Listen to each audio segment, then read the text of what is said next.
some production stuff. And two knives I've gotten recently. One is Boker New Federal, made by Gus, I think it's Cassini is his last name, or Cassini, GTC Knives. And I'll tell you, production knives, they have come a long way. I mean, they are making some nice stuff for the money. This knife retails somewhere close to $2. They're selling it for like $145 online. I think that's what I paid for it. All titanium scales, frame lock, inlaid carbon fiber, thick ass blade, nice jimping that actually does its job, feels very nice in hand. The design Gus did with this knife, it's been around for a while, the Federal, actually utilizes the front frame, you know, for the pocket clip. Awesome early lockup, smooth as hell. It's a flipper. I mean, it's just unbelievable, man. Feels really nice in hand. You don't have any pocket clip stabbing you from behind. Everything's out of the way. Yes, it is a thick knife, but cuts very well. I've used it a little bit. Beautiful. So that's that. Then I just picked up a zero tolerance 0801 Rexford, which is based off his Singularity model. Another fantastic knife. I mean, fit and finish, all titanium. The steel on this one is Elmax. I forgot to mention that the Boker steel, this is the only downside to the knife, it's 440C, which is not an inferior steel, but of a knife of this quality, they should have really used something else. You know, an S30V, CPM 154, and even if the markup was a little bit more, it would have been worth it. Great knife. So again, this is Elmax on the ZT. Smoothest flipper production-wise I've ever felt. Deep carry pocket clip. It's got 3 standoffs, black hardware. Very attractive knife.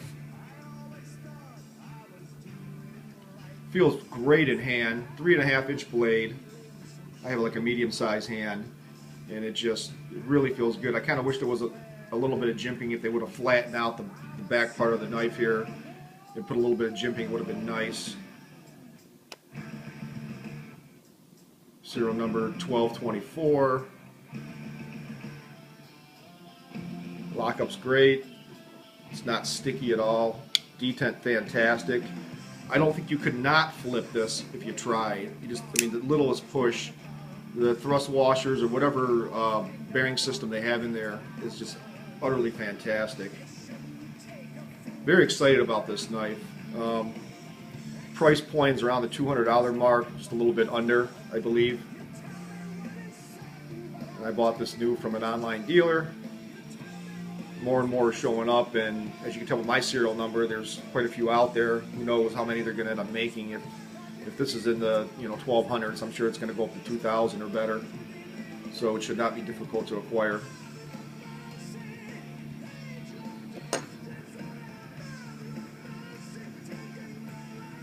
I hope my Iron Maiden isn't bothering anybody in the background.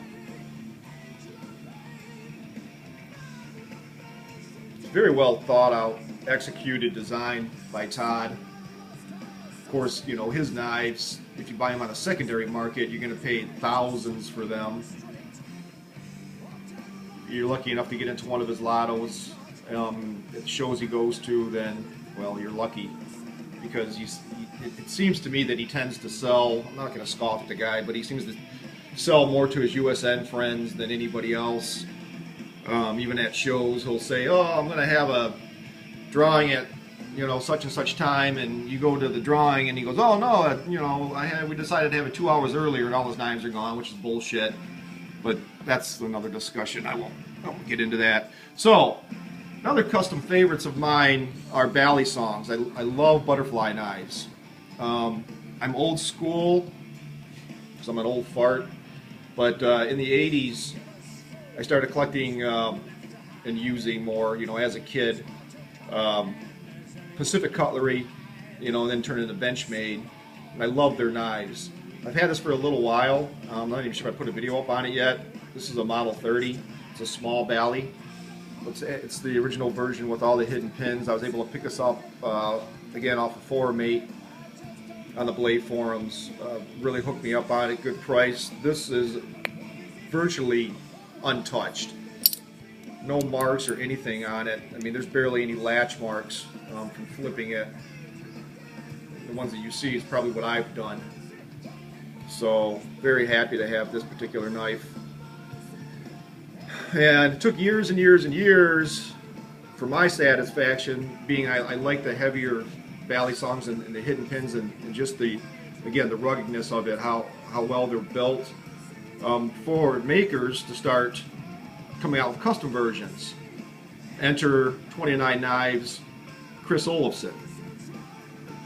Here's a custom Balisong maker who, like me, got into the Pacific Cutlery ones old school. We'll start with this one here. And wanted to make, you know, something similar to what they're doing, and ended up making better knives, way better knives. Chris Olofsson is one of the best as far as how strong these things are, overbuilt, solid. His grinds are fantastic, all one-piece machined. This one here has double inlays, but again, it's all one piece. This is the first knife Chris made for me, gosh, maybe 10 years ago. Been dealing with it for a long time. So this is a small drop clip Bowie. Great knife. Still, I mean, solid as the day I got it. You know, no pin pops, nothing like that's going to happen with his knives. And he uses a washer system inside too. Very smooth, great for flipping. So I got that one. This one I got a couple years ago. I commissioned him to build me. I actually drew this knife up on paper, and I mean used his blade style, one of his blade styles, which is a flat clip Bowie. I really enjoy it. But I drew up the handles and asked him if he could do jimping on carbon fiber. And sure enough, he did. He came through. You've probably seen the video of this knife on a buddy of mine's YouTube channel, One Abominable One. We were out west, excuse me, out east, down in West Virginia, doing some hunting, camping and stuff, and did a video on this knife. It's all stainless steel. Again, the one piece, the holes, I had to put in there, try to make it lighter. Still a very heavy knife for as thick as it is. A little bit wider leaf ears. So the reason why, I mean, I said I'm old school and I like the heavy stainless steel models. This is heavy for flipping and carrying. It flips well, but carries heavy. And I've stayed away from Chris making me titanium handles because he was using Torx screws, like Benchmade uses Torx screws in theirs. And okay, they're fine. I'm sure they hold. You can Loctite them, but screws unscrew. And one of the benefits to me for a Balisong, it is like a fixed blade when it's locked open. You got, you know, 2 pivot points. The knife shouldn't go anywhere. So I don't like to take the chance, plus the looks of, you know, Torx screws in a Balisong. For collectors, and I'll probably end up, you know, the Drabowskis and other makers out there, you know, using Torx. That's fine. It's cool. And then there's some real nice embellished knives from a collector standpoint, some wicked awesome grinds people are putting out. I think Terry Gwynn, a lot of those guys. Anyhow, I did commission Chris to make me a titanium Balisong because he's able to do them with pins now. Though the pins are stainless steel and you can see them, they're still pins. So I just received this a couple days ago. Similar to the one I just showed you, though it's titanium, almost half the weight.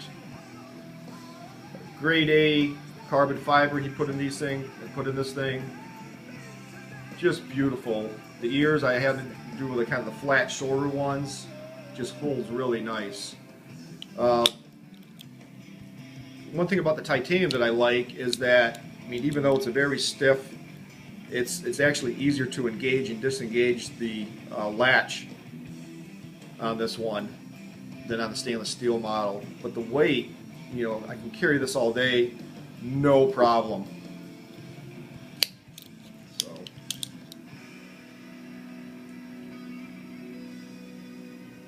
his grinds are just off the hook, man. Still thick. All uniform. Nothing's off. You can't tell if this is if he's left-handed or right-handed. You know, sometimes you can tell by the grind. You know, down here, by if he's left-handed or something, if the maker's left-handed or right-handed. Not on Chris's knives. Very cool. So, friends, that's it for now. I know you see a lot of other knives in the background. Those are all my other Chris Reeve knives you've probably seen. So, I would be doing some closer, longer reviews once I, you know, play with some of these knives a bit. This one I'm really excited about. This zero tolerance is really cool. Full size knife, but just, hey, I did get it. It's not open. First did it. So, all right. Well, I hope you enjoyed the video. I hope your collection is growing, and enjoy your summer, guys, gals.